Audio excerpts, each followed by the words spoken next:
जय श्री राधे। आज हम कीर्तन के विषय में बात करेंगे। कीर्तन में तो सभी लोग जाते हैं, लेकिन हमें उसके थोड़े से नियम भी पता होने चाहिए। कीर्तन क्या है? भगवान से आत्मा का परमात्मा से मिलन। संकीर्तन कलयुग केवल नाम अधारा, सुमर सुमर नर उतरे ही पारा।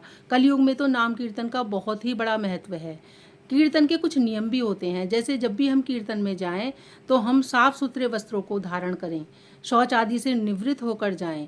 और कीर्तन में जाकर हमें, चाहे हम 10 मिनट बैठें, 15 मिनट बैठें, जितनी भी देर बैठें, तन मन से बैठें। ये नहीं कि हम किसी चीज़ को चिंतन कर रहे हैं, घर के बारे में सोच रहे हैं, या बीच बीच में फ़ोन पर बातें कर रहे हैं, या हम आपस में चर्चा कर रहे हैं। तो आप समझ लीजिए, आप कीर्तन में जाना आपका व्यर्थ है। इससे आप ना भी जाएंगे तो भी कोई बात नहीं है। कीर्तन क्या है? नर्तकी का उल्टा अर्थ ही कीर्तन है। जो हमें संसार से लौटाकर भगवान में स्थिर कर दे, वही कीर्तन है। हमारी इंद्रियां भगवान में लग जाएं, हमारा मन भगवान में लग जाए, वही कीर्तन है। कीर्तन में एक अनाहद नाद उत्पन्न होता है। जब भी आप कीर्तन में जाएं, जो भी आप भजन कीर्तन सुन रहे हैं, उसके पीछे पीछे स्वयं भी गाएं। इससे आपको बहुत आनंद भी आएगा और आपकी इंद्रियां, मन, हाथों से तालियां बजाएं, जिससे आपकी इंद्रियां सारी भगवान में लग गईं।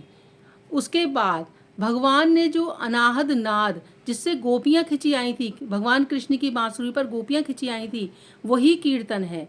जब आप कीर्तन में जाते हैं, भजन गाते हैं या संकीर्तन सुनते हैं, तो आपकी इंद्रियां उस अनाहद नाद को सुनकर भगवान में लग जाती हैं। और इससे क्या होता है? इससे आपका मन भगवान में लगता है। भगवान का मन, जब आपका भगवान में मन लगने लगेगा तो आपको भगवान से प्रेम होने लगेगा। प्रेम होने पर आपको भगवान प्राप्त हो जाएंगे। यही कीर्तन का सबसे बड़ा नियम है।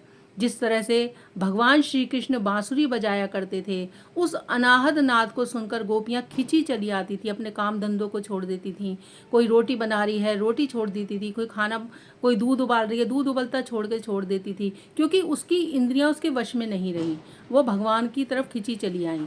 इसी तरह से जब हम कीर्तन में जाते हैं या हम कीर्तन करते हैं, संकीर्तन करते हैं, तो हमारी इंद्रियां स्वतः ही उस नाद की ओर खिंचती हैं और हम भगवान में वो लग जाती हैं। इसलिए कीर्तन में भगवान की, जब भी आप कीर्तन करें, सामने उनका चित्र रखें, उस चित्र के सामने बैठें और उसमें ध्यान लगाएं, जिस भी भगवान को आप मानते हो। इस तरह से कीर्तन के मैंने आपको कुछ नियम बताए। आगे भी मैं आपको बहुत अच्छी अच्छी चीज़ों के बारे में बताऊंगी। अगर आपको मेरे ये अच्छी लगे बातें, तो आप मेरे चैनल को सब्सक्राइब ज़रूर कीजिए। राधे राधे।